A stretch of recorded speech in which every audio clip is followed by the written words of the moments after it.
listen to music that uplifts the soul, follow Jescom PH on Spotify and Jescom Music on YouTube. Our music is also available on iTunes and Deezer. To open our eyes and ears that we may see the face of Christ and hear His voice in our midst. For 28 years, Jesuit Communications has been promoting the Catholic faith and serving the nation through both traditional and new media. Hear us tackle national issues in light of Christian values on Usapang Kapatid, Pasakalye, and Radio Veritas. Watch our uplifting reflections on Kapet Pandasal and The Word Exposed, as well as our acclaimed TV specials. Listen to the inspiring and soothing music of Jesuit Music Ministry's original artists as you read our spiritually enriching books. To learn more about Jescom's mission of evangelization and education, follow us on YouTube, Facebook, and our website, jescom.ph. To give a face to the faceless and a voice to the voiceless, that we may recognize Christ in them and hear His story in theirs. Radyo, radyo, radyo, radyo, radyo, radyo, radyo, Katipunan. Radyo, radyo, Katipunan. Radyo, radyo, radyo, Katipunan. Radyo,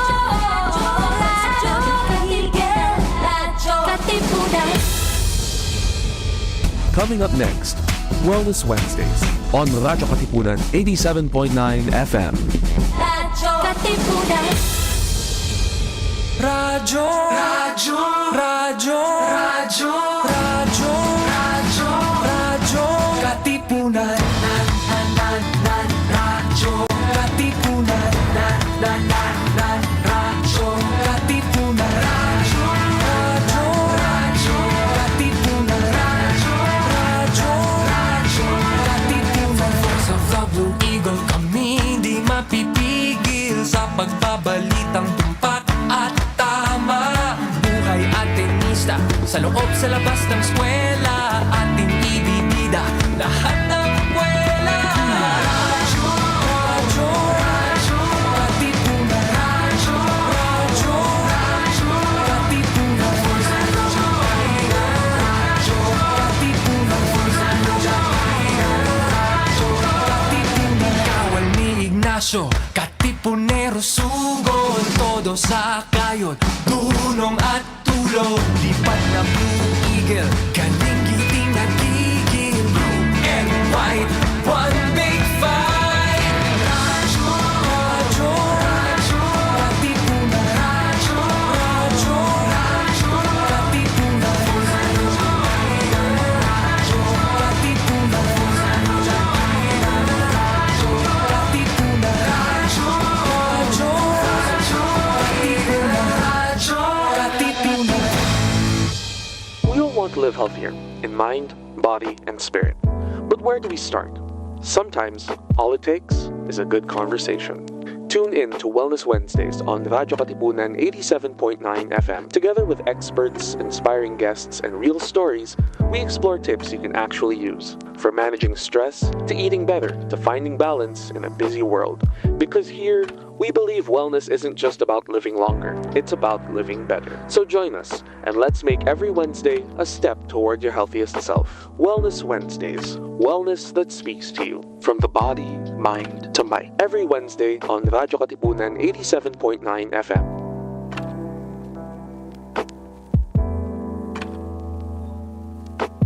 Magandang araw, Ateneo community, and welcome back to Wellness Wednesdays here on Radio Katipunan, your midweek dose of balance and positivity. Here on Radio Katipunan 87.9 FM, we bring you wellness that speaks to you from the body, mind, to the mic. And I'm your host for today. My name is Trix.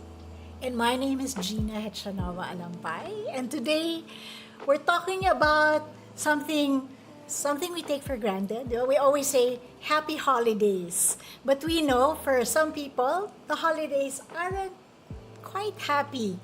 And so, our topic for today is how do we stay or how do we be happy for the holidays?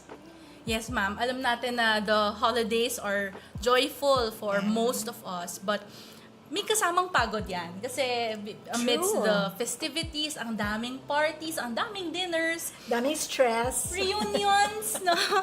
Oo that we really nga. don't, parang we want to participate in, but sometimes it's draining. True. Meron pang microaggression minsan ng mga tita at titos at kamag-anak na nakaka-stress. Yeah, so ang daming pressure, expectations, and minsan din, even the low emotions we're also feeling, like Yeah. loneliness and grief, True, especially for true. those who are away from their families. So, let's discuss that today. Sige. Paano nga ba? And siguro I'd like to start with those who are struggling, di ba? Kasi kahit pa paano, we don't expect the holidays to be happy for everyone. Paano pag may dala-dala ka? Paano pag may sakit? Paano pag may problema? Paano pag walang pera? Di ba? How do we cope with the holiday season?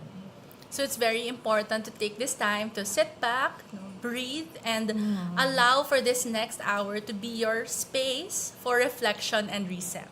All right. So, we're gonna parang walk you through some tips, I guess, ways to cope with the holidays. And we'll start with parang paano nga ba mag-healthy coping, right? Kapag nasi-stress tayo, say, dahil wala akong pera, ayan na naman ang mga inaanak, mag-ana, na kumakatok at kailangan bigyan ng regalo, or meron kang meron kang kagalit or meron kang hindi kasundo sa pamilya. Yeah. Paano nga ba mag-cope? Sige nga, Trix, parang what is one advice you can give on how to cope when you are in the midst of sabihin natin kunwari, family reunion. Ayan, daming tao. At meron akong alam kasi na, alam mo yun, yung social battery nila, mabilis maubos. So, paano yun? Paano pag nasi-stress na sila sa dami ng tao, sa dami ng ganap? I feel like, ma'am, you're talking about me. Akala nila pag psychologist, free tayo from free tayo from stress. But truly, yes, go. Ayan, parang as someone who speaks for those who have limited social battery, especially kapag maraming tao, it's overwhelming. Tapos sabay-sabay nag-uusap yung mga kapamilya mo, ang daming tanong, na you don't know, you're just so overstimulated with everything. Ako, I personally just take the time to protect my space. Like, I just find a quiet corner. Okay. Even if it looks like I'm, being antisocial. Pero, kasi minsan kailangan din maging, assertive sa sarili na I need a moment to just breathe and recollect myself. And then when I'm more ready, parang join ulit. Okay. And when you find yourself in that quiet space, is there something that you do? Well, I am the person kasi who's more observant. I like just, listening to stories of people. I don't initiate that much. But like, if the question is more on regulating myself, when I'm overwhelmed, yes, I take time to breathe. Just focusing on what I'm feeling. Kapag kasi minsan din, even if limited yung social battery mo, pero these are people that you rarely see. Parang meron ding pagtitimpla, pagtatansya na kaya ko pa bang i-push yung sarili ko. Pero kapag hindi, yun, parang I think informing also my friends of, ito lang yung capacity ko for today, giving that heads up to them helps. Parang hindi ako masyado nasa-stress and napapressure. True. Alam mo, parang napansin ko parang even the psych people, we practice breathing in different ways. Yes. Ikaw, parang what's your breathing parang exercise? It's, for me, ma'am, parang it's less on the actual breath, but more on the grounding. Like, you'd find me when I'm overwhelmed, I take off my shoes. Ooh. I walk on bare feet. Okay. I like feeling the ground, sitting on the floor. Interesting. Yeah, so kasi minsan yun, parang that physical space na grounding talaga works for me. Interesting. How about you, ma'am? I actually do some kind of box breathing. Okay. So for the information of others, parang box breathing is when we try to take parang breaths in counts. So for example, I'll take a breath in 4 counts. I will hold in 4 counts and I will exhale in 4 counts then. Okay. So, yun lang. And I'll maybe just do that maybe 3-4 times. Pag medyo napapansin ko nasistress ako. And then, yun, parang bumababa yung Nag-i-ease stress. out. Oo. And what I like about this kind of breathing is that di halata. Oo. Di ba? Parang kala ng tao, quiet ka lang, iisip ka lang. Pero actually, humihinga ka na. Ganon. So, I think that. And I guess when I do box breathing, I also try and, yun nga, get in touch with, bakit ba ako naiinis? Naiinis ako. Bakit nga ba ako naiinis? Di ba? And then I just, yun, parang let go lang. So parang approaching it also, approaching the emotions with curiosity. Yeah.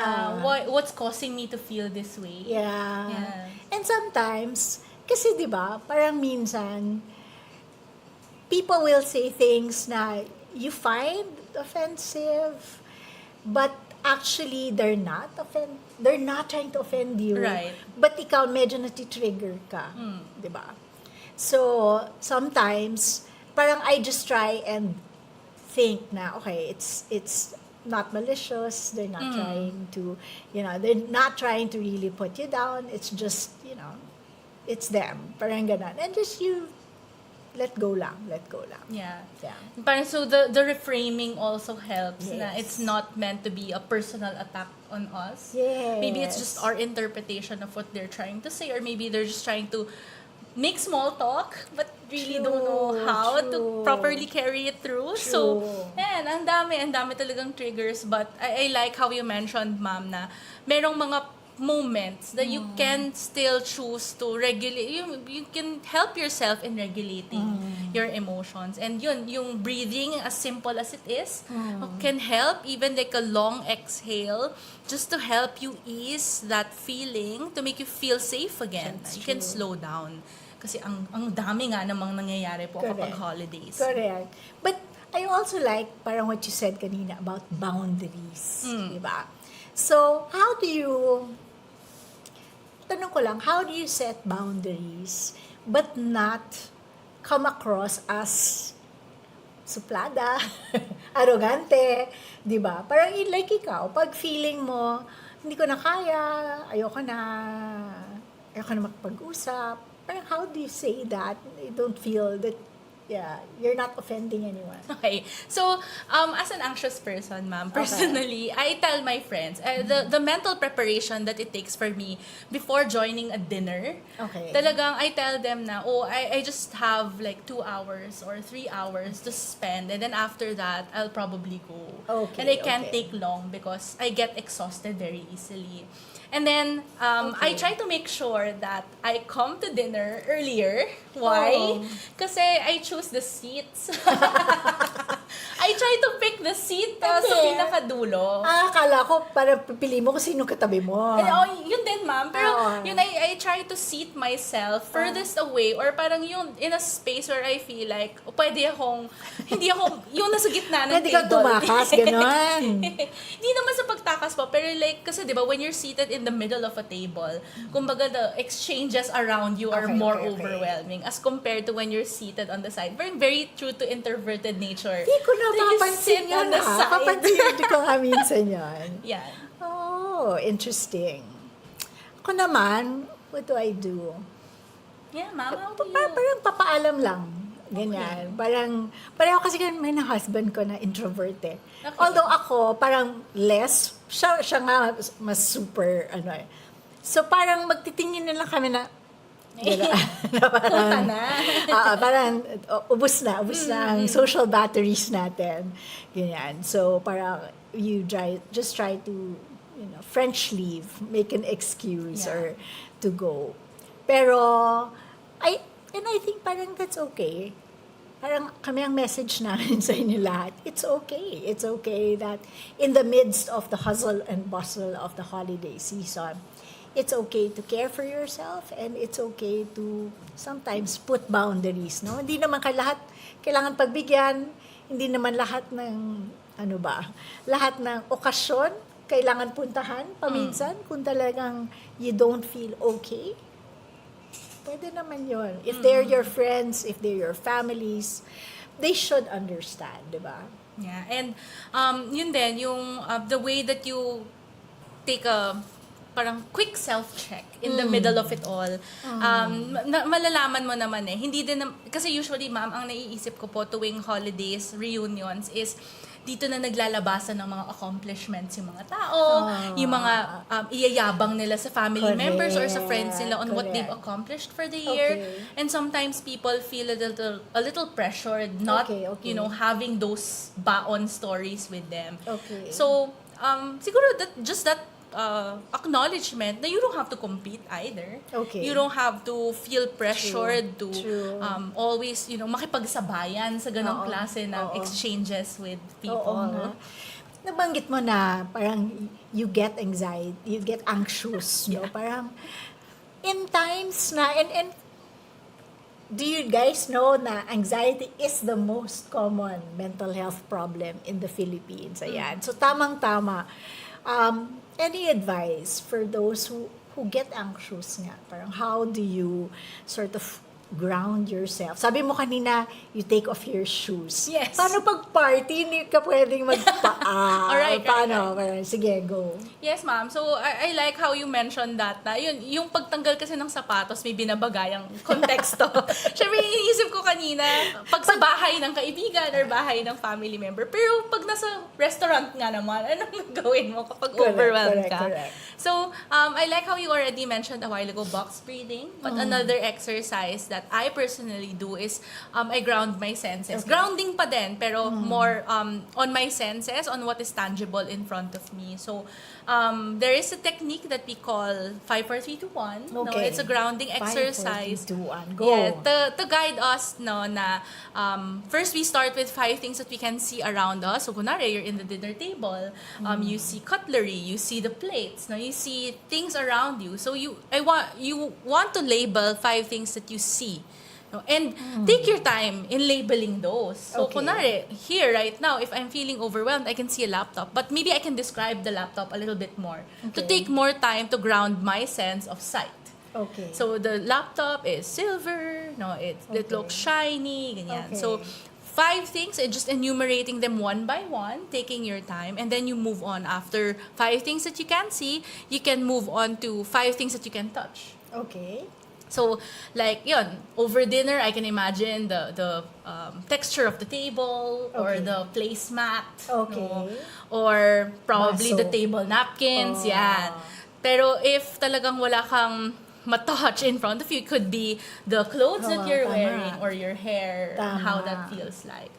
So, very similar to what you see, describing the texture then of what you feel. No, so, kunwari, my blouse feels a little rough, it's knitted, but it's comfortable. Ganyan. So, you kind of go through the exercise of teasing through the experience para talagang mas mag-refocus yung attention mo from the outside triggers to what you currently have, no, that is tangible in front of you. After 4 things that you can touch, you can also try 3 things that you can hear. Ito medyo overwhelming. Daming boses. Daming boses. Pero maybe paying more attention to the environmental aspects of it. Yes, voices can be heard, but what else?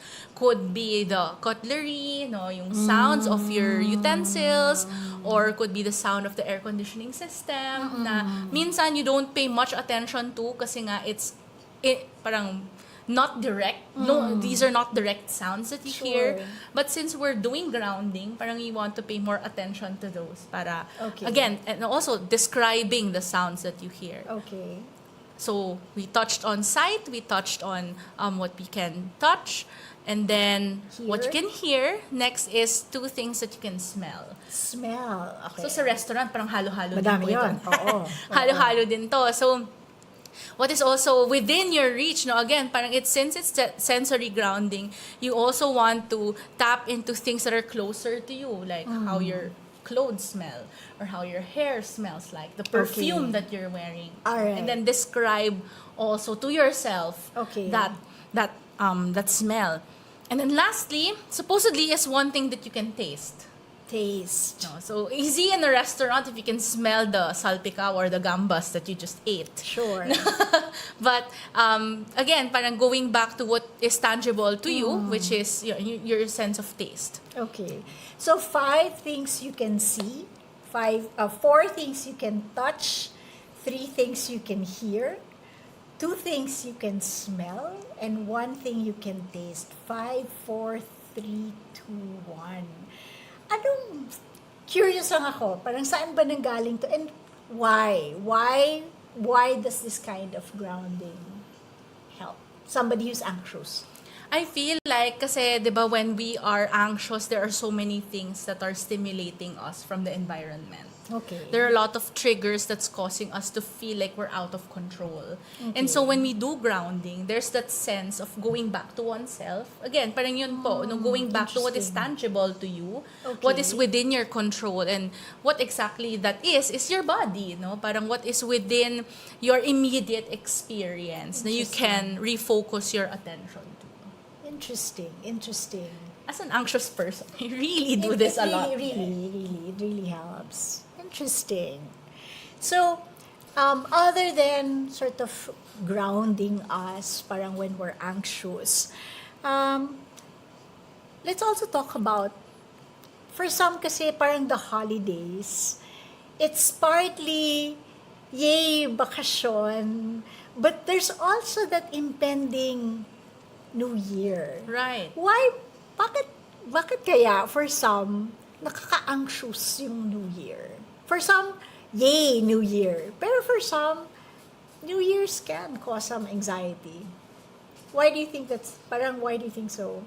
Well, I feel siguro na because it's again proposing another beginning. Like, Okay. There are so many things again. Diba, when I draw back to our experience during COVID time, parang a lot of things can change in just a matter of days or months. No? So when you end something, it gives us a sense of accomplishment. But then this parang hindi man threat, but this new beginning that's in front of us may be also a period of uncertainty. We don't know what to expect. Yeah. No, maybe there are some things left from the previous year na hindi mo pa nare-resolve. And so that would bite you still in the back no come the coming new year. So baka ito yung mga nakakapagdulot ng stress sa mga tao. Yeah. So, paano kaya, no? Parang ako, one of the things that I really love about the holidays is usually that lull from Christmas to New Year where there are times na I really like the fact kung wala kang ginagawa. Yung, alam mo yun, it's that space lang just to be quiet, just to rejuvenate, just to prepare yourselves for the new year. And so parang when you think about preparing yourself for the new year, is there something that you kind of do for like no New Year's resolution ka ba? Yes, ma'am, I do Uso that. yun? Uso Okay. pa rin yun. Although, Okay.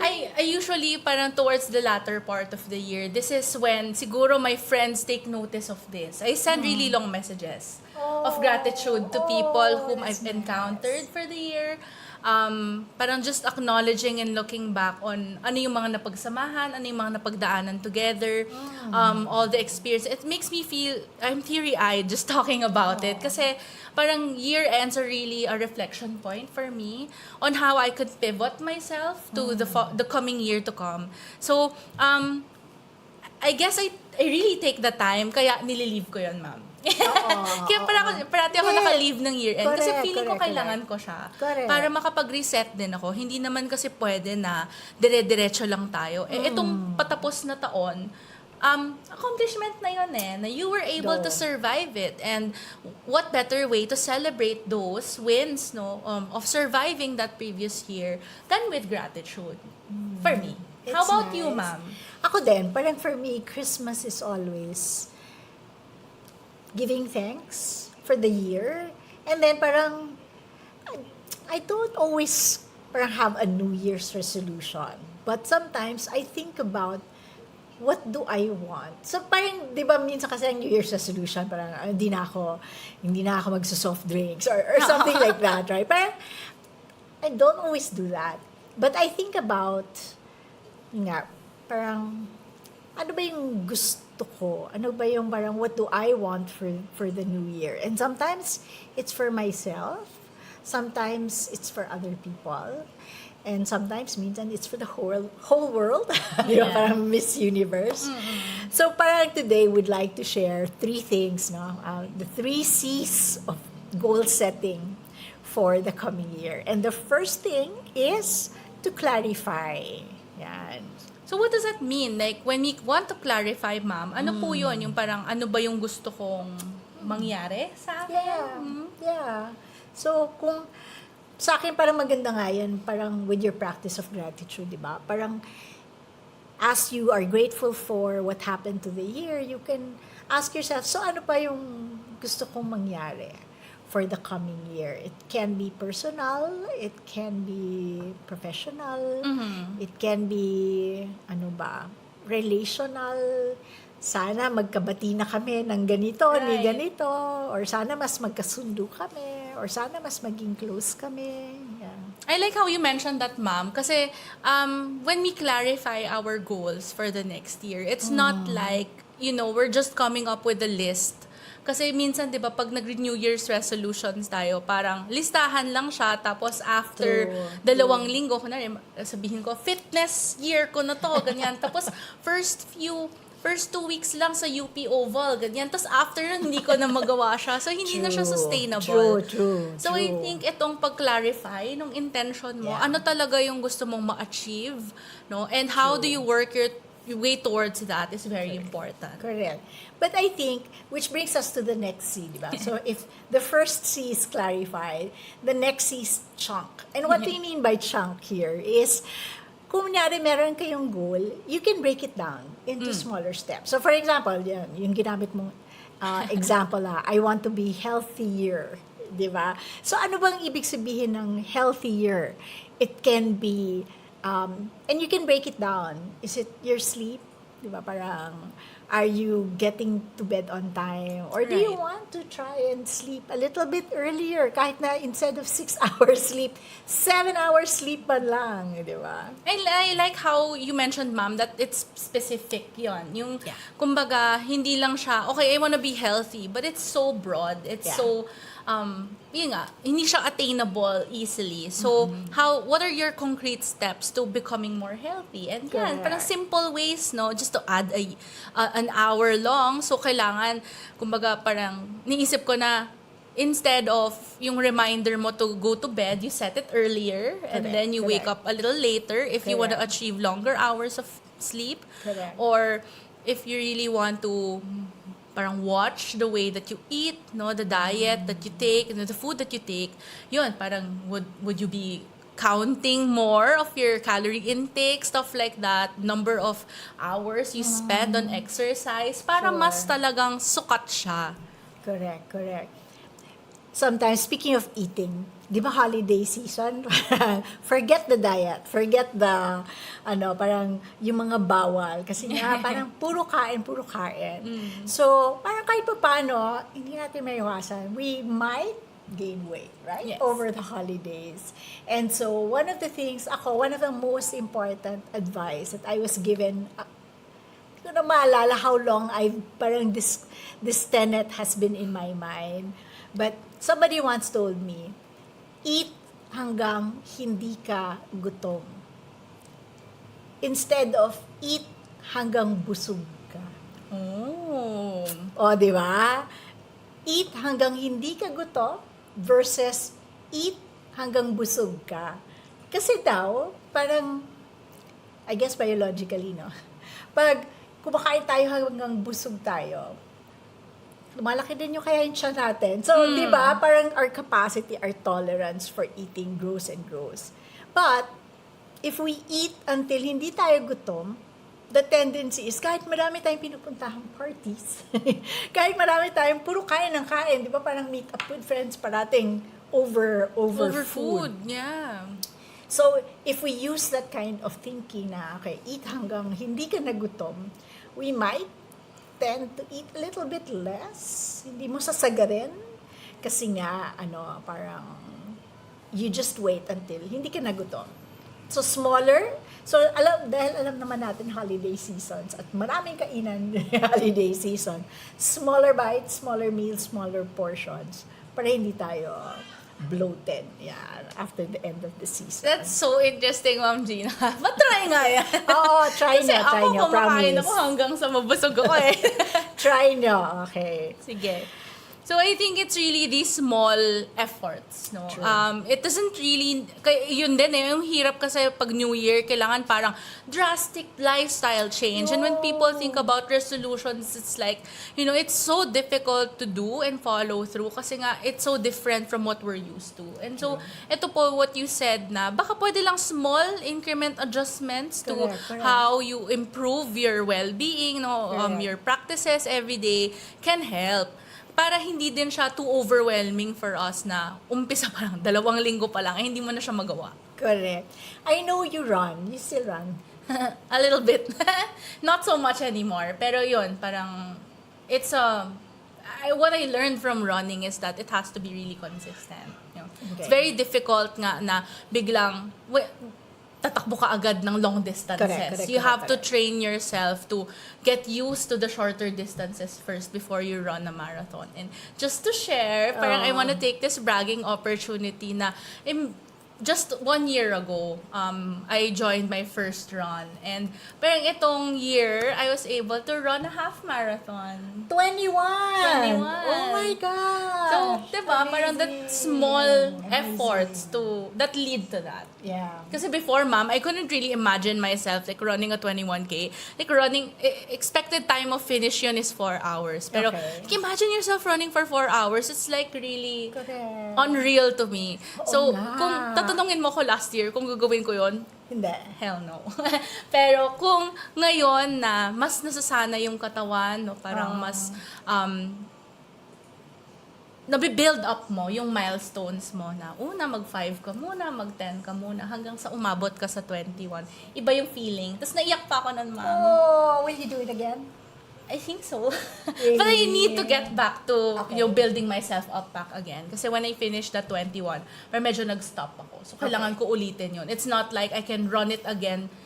After a long period of pause, mag-run ako ulit ng Correct, 21. correct, Kailangan correct. build up ulit. Oo nga. Alam ko matagal mo na ako niyayayan tumakbo. And I'll get there, I promise. Pero kasi like, I broke a foot 2 years ago. So parang, so I've been trying to get more confidence. So I go to the gym, and ang ginagawa ko ngayon is parang okay, 2K, at least 2K. Okay. And then parang after ang goals ko maliliit na lang. Sige, 2K muna for a month, and then I'll do 2.5 and then I'll do 3. Yun nga, parang alam ko naman hindi ko mabibigla yung sarili ko. So I'll get there. And you know what, ma'am? Parang what's been really helpful kapag may mga ganitong goals kasi is that, kunwari, I tell friends, I tell people whom I think can support me. Like for example, you have this friend, si Jaymar, no? that's right. Special shout out. Grabe, nakadalawang marathon na, nakakainis. So, ako, since bago ako doon sa pagtakbo, kailangan kong maghanap ng taong parang kaya mag-support sa akin, and at the same time, to check on me and say, hey, nakapag-train ka ba? Parang, is that realistic for you? Kasi, I think, when you share it with other people, it becomes more real. Sure. And you are more committed to it because you broadcast it to other Correct, people na correct. you're doing this, no? So I think sharing the goals that you have, also declaring it, no, Sure. sharing it with people whom you think can support you might be helpful to push you further. Which brings us to the third C, di ba? Sabi natin, the first C is clarify, parang what you want to achieve. The second C is chunk, no? Parang break up that goal into smaller steps. And then the last C is commit. Either commit in writing, commit by telling it to a friend, o yan, kaka-shoutout lang natin sa universe na ikaw mo, tatakbo Naku, ko ulit. ma'am, Ako, baka, mga- Diyos ko, parang 5K yata, masaya na ako. Pero, something is always better than nothing. Yeah.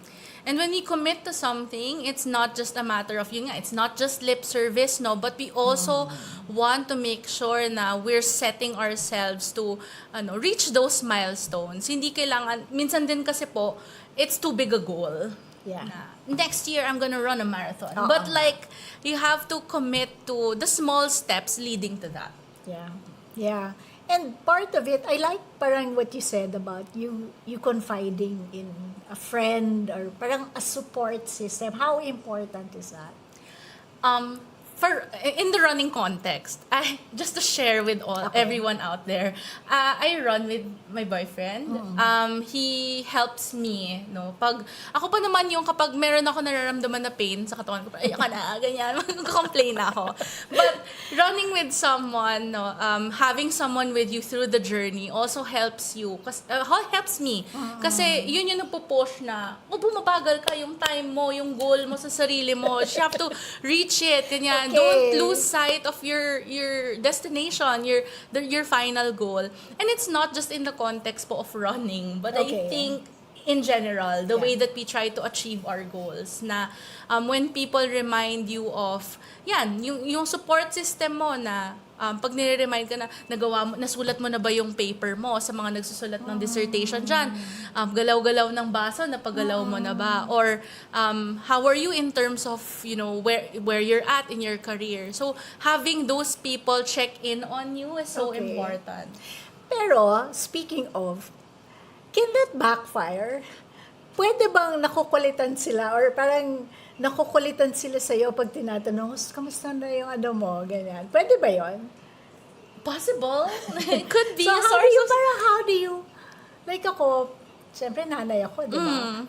Parang minsan, I don't wanna be such a nagging mom, di ba? Na parang, ginawa mo ba ito, ginawa mo. Parang ang hirap minsan, no? To parang, make that balance between what kind of support I can give. And we know parang there are many ways to support. So you can be, parang very practical yung support mo.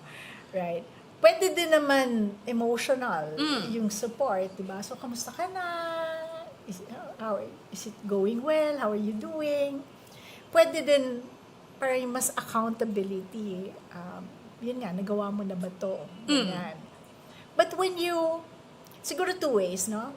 When you seek support from somebody else, do you actually, like ikaw, when you tell your, parang the support that you get from your boyfriend, do you actually tell him, eto yung support na kailangan ko? Right. Do you? Yes, ma'am. Yeah, Siguro, you do. especially kapag there are days that you just wanna release your feelings. Okay. Like, vent out, ganyan. Sure. Na you just say, hey, can you just listen to me right now? I don't need solutions. No, parang, can you just hold your suggestions for now and just give me That's this nice. space to ventilate?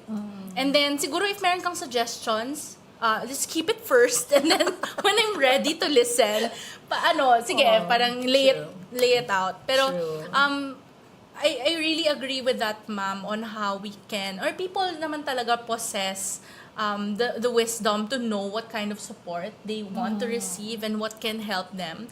So, sometimes it Sure. pays to ask, parang, what kind of support can I offer? Or, what kind of support can I Yeah. extend to you right Yeah. now? Kasi minsan, yung iba kasi, advice agad, na Correct, unsolicited, correct. na parang mas nakakadagdag pa nga doon sa pressure na Correct. pinagdadaanan ng tao. Yeah. I really like that point, no? Parang asking people. And how can I support you? Diba? That's another, parang baliktad naman yon. The other is, I need your support. And this is the kind of support I need. Like, for example, when you want to vent, parang, I just need you to listen. But the other way around then is, if you're the one supporting, diba, is asking also, what kind of support do you need? Do you need me to, what do you need me to do? Do you need me to remind you? Do you need me to check in with you? Ano yung support na kailangan mo? Yeah, I think that's an important part. Naiiwasan din po doon yung parang misunderstandings kasi minsan we just want, a listening ear, but then Sure. there's someone who's explicitly giving advice. So, Sure. nagkakaroon din ng rifts in relationship. So, I think, yan, yung parang checking with each other on how you can best extend support. And at the end of the day, parang the intention naman kasi is coming from a good place. Na you wanna be supportive. But, Sure. concretely how? Yeah. Like what you said, emotionally, practically, no? Yeah. Ano ba yung practical solutions? Yeah. Or accountability, who checks in with you, every Yeah. so often. What if you don't feel that you have support? Parang what if, diba? Parang, and I know there might be some people who are feeling this way, that it's lonely. Parang the holidays are lonely, or parang entering the new year, they don't feel that they have that kind of support, or the people around them, hindi nila ramdam. Parang, meron ba tayong advice sa ganun? It's very difficult to draw from my personal experience coming from a household na sobrang close Okay. ng Go. members. Although Okay. I've encountered some people who say nga na the holidays really give them, parang, again, a point of May reflection na bliss. parang ang lungkot ng buhay ko kasi I have no one to share the holidays with. Yeah. And siguro important din na acknowledge lang muna, where the feelings are coming from, what's causing those feelings to occur. But at the same time, baka hindi rin natin na-exhaust lahat ng mga means natin for connection and support.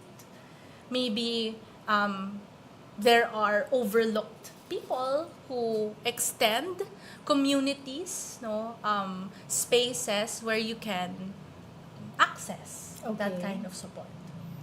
So parang ang sinasabi mo na rather than just waiting for people to reach out to you, parang one way to also feel less lonely is for you to put yourself out there and to reach out to other people. Interesting. And can that be, parang that always have to be face to face? Can that also be virtual? I believe so, because even with the power of digitalization now, there's so many ways for us to connect. There are so many spaces where we can participate, communities we can join online. Yeah. There are organized events in our community. Like, alam mo yun, if you're feeling festive but no one to spend it with, there are events na parang attend the concert. Parang there are things na you can naman enjoy, on your own, pero in the company of other people. Like, yun, attending community events, yung mga countdowns na, kaya communal yung mga spaces na yun. Kasi those are also for people who want to spend their holidays with others. So I have a son who goes to movies by himself. Okay. Na parang parang never ko yata ginawa yon. Pero ako, I actually so admire that he's so comfortable to do that. Na parang lumabas siya, pagbalik, parang, oh, where'd you go? I went in, ganyan. Sama, me lang, ganyan. So, parang, in a way, parang sa akin, it's not something I've ever done. But I so admire the fact that he can be comfortable with himself in a social gathering, Right. and I think that kind of, I don't know, that internal strength ba, to just be happy by yourself, to do things just because you want to, even if you're alone. Siguro kasi in a Filipino setting, medyo mas rare ata Yeah. yan eh, di ba? I admire the courage, ma'am. Kasi I can also never imagine myself. I haven't, ito, parang public confession, like, I've never eaten in a restaurant by myself. Like, I've always had this thought na I feel so lonely. But maybe, you know what, I can challenge myself to do that this coming year na, what's so wrong about eating? Oh, naman, Trixia, what's so wrong about eating by yourself? Tama. So parang these are things then that personally made me reflect. How come it was, something that I couldn't imagine myself doing, but maybe this coming year challenge myself to do. Maybe it could be an opportunity for me to also develop that kind of strength. And so speaking of New Year's resolutions, di ba? Parang that's one of the things that we can do. Maybe think about what is one thing that you've never done that you want to do, something that parang any way of growth. Kasi ako parang I actually really believe that once you stop growing as a person, parang you're not alive anymore. For me, di ba, life, the fact that life is meant to be lived means that we need to continue growing. And one of my idols is Father Boo. When I visited him, so he became sick and he was, confined to his hospital bed for a number of years before he passed.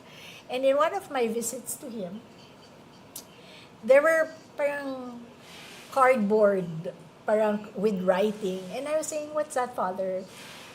He was learning Japanese. He was around 80 plus year old, di ba? Na parang, peg ko tong taong to. Because no matter how old he became, he didn't stop. He didn't stagnate. Parang, he just pushed himself to learn something new. So maybe that's something that you can think about in the coming years. So it's not necessarily something that you will change in yourself, but maybe just challenging yourself to do something new. Maybe just pushing the boundaries a little more. Yeah. Ma'am, personally kayo po, meron po ba kayo naiisip na parang things that you wanna try for this coming year? So ako, well, because I turned senior citizen this year, di ba? Congratulations! Parang part of me is the recognition that I need to care for myself physically, even more intentional Right. than the past years. So part of me is parang more physical, parang more physical care. Kasi parang, hindi kasi ako nagagamot. Parang hanggang ngayon, parang malakas ang loob ko.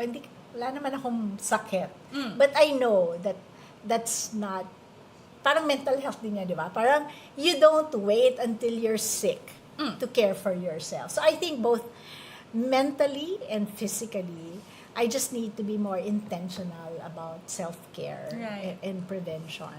And I like that you mentioned being intentional. Kasi when people think about, opening oneself to new changes, yun baka naiisip din na it takes so much. Baka magastos yan, Kasi when you say, try something new, baka automatically in your mind, mag-jump, mag-travel ako, or mag-bungee jump ako, or something like that. Pero, pwede naman in simple ways. Like, daily practices. Yun nga, sabi kanina, eating healthier, incorporating a little more exercise for oneself, physical activity. Sleeping longer. Sleeping longer, Eating, instead of choosing the colored drinks, yun, parang mas healthier choices. It's in the small things, and it doesn't have to be so threatening na para siyang, hindi siya life overhaul. Yeah. Ikaw? I think it's the healthier choices also. Parang lifestyle choices na instead of, recently I find myself just, picking up soda to feel better. Pero kasi this is coming from also someone who's also trying to shift. No, I used to drink also a lot. Okay. So this year I found myself just laying low on that. Talaga, I'm so proud of myself. I think I drank like twice lang in the last year. Wow. So such an achievement for those who know me from before. Pero Diba? yan, kaya. And Yeah. baka more pa, push myself a little bit more pa na baka pwedeng not at all. None at all. This Sure. coming year, no? And yun, parang soda, baka pwede nang tanggalin. I mean, trentahin na rin po ako. So, nararamdaman ko na rin po yung mga changes sa katawan ko. Yeah. Ako naman parang, for those who know me, I can be such a workaholic. I mean, dati naman ako noon di ba? So, one of the things that parang I told myself I would begin doing is giving more time for the life, kumbaga sa work-life balance, di ba? And I realized that, na parang a lot of times, at least, like ako and batchmates ko, dami nang nag-retire, di ba? Parang, they always do reunions, ganyan, tapos ako yung hindi, ganyan, kasi wala akong oras. So, I told myself this year that I would begin to enjoy, di ba? Parang enjoy more, give more space. So one of the things that I have begun to do actually is really try to make weekends, parang ganan. And just space after work hours, I just try to, hindi na, ganan. And that's part of, I think for me, that's also part of my prevention. Kasi nga, di ba, stressful yung work. So, I realized na ano pa nga bang gusto ko. Parang wala naman akong sa bucket list ko in terms of professional growth. Not sure there's anything that I really, really want to do. So, yeah, maybe just the balance, finding that balance. And that in itself, I think, is a strength already. Na parang being able to acknowledge kung saan ka pwede mag-adjust, ano pang areas of your life you think need more work, no, more intentional decisions, no, to improve oneself. So other than yan, parang admitting to things now you can still work on, also having the courage to try out new things. Of course, yung innate strengths that we possess, no, a lot of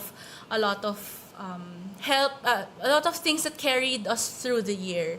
And so we try to highlight that since yun nga, we're towards the latter part of the year. And I invite our listeners also today to think about that. No, what strengths really shine through this year for you? Anong strength niyo na lumabas this year? Ano yung mga talagang nagtawid sa inyo through difficult moments? A lot of us experienced so many challenges this year, back-to-back, no, natural calamities, no, a year in review, sobrang dami talagang nangyari. In our country, I'm sure in your personal lives. So think about what strengths helped you. And those strengths doesn't have to be internal lang, di ba? But we do want you to think about your internal strengths. But part, I think, of entering the new year and feeling gratitude for the past year is ano yung pinaghugutan mo rin ng lakas, right? So if it's your friends, if it's your family, if it's your workmates, or your work, parang what are you grateful for? What are you what makes you, di ba, a stronger person? Ako, one of the things that I guess parang is my coping when for the past decade is I have I do a gratitude exercise. So before I go to sleep, after the evening prayer, parang I reflect back on my day. And I think about what made me happy or what made me grateful that day. And sometimes it's just one thing, sometimes it's a lot more. But since I've been doing that, I noticed my sleep has been, parang mas kalmado. Kasi nga, instead of inisip mo yung work or worries, di ba? Parang inisip mo, what are you grateful for? So, if there's one thing that is parang a coping mechanism, a mental health strategy that ako personally I've really found useful is that exercise of gratitude. And more than also just an individual activity, the practice of gratitude can also be shared with people that you Yeah. love. No, so since this is also a season of sharing Sure. and expressing to other people how they've been helpful and how they have extended support to you, maybe you can do that gratitude exercise with your loved ones, like over Sure. dinner, instead of nagpapayabangan yung mga tao. But why not, just talk about yung pagpaikot tayo, parang a round of sharing on what things you're grateful for the year, what are some surprises that you didn't expect coming but were blessings in disguise. So parang it creates a stronger bond between family members, friends. Sure. Para naman mas maganda yung theme ng pinag-uusapan. Correct. So parang Thanksgiving, no? Yes. Subukan ko nga yan. Baka my kids will cringe. But I will try to do that this year. And siguro there's just that reminder to our listeners today na there's so much that we can anchor from. Sure. There's so many things to be grateful for. And that we are entering the coming year, 2026, not empty-handed. We are actually entering it equipped with all the things that we've learned from the previous year, all the things that we're grateful for, and lahat yon dala-dala natin coming into the new year. So, recap ko lang, no? Parang the 3 questions that you can ask yourself or your loved ones as you close the year and as you enter the new year is, what am I grateful for? What strength did I discover in myself? And what intentions do I carry for the coming year? Ay, those are such parang malaman na questions. Correct, Talagang correct. It invites you to really deep personal reflections about what you're grateful for, what strengths did you discover, and what intentions you have for the year. Okay, and I hope that was something na thought starters din. I know, papasok pa lang tayo talaga doon sa hardcore Christmas and holiday festivities natin. But again, like what we said, sometimes we need to prepare ourselves. And this is us preparing ourselves for the coming year. No? So, we'd like to end this particular session. First, greeting everyone. We do hope you have a happy holiday. But we also hope that you do have a great new year. So, in behalf of Radyo Katipunan, Wellness Wednesdays, and the RenewHealth team, we'd like to wish everyone Merry Christmas. Happy holidays! Happy holidays, everyone. Thank you!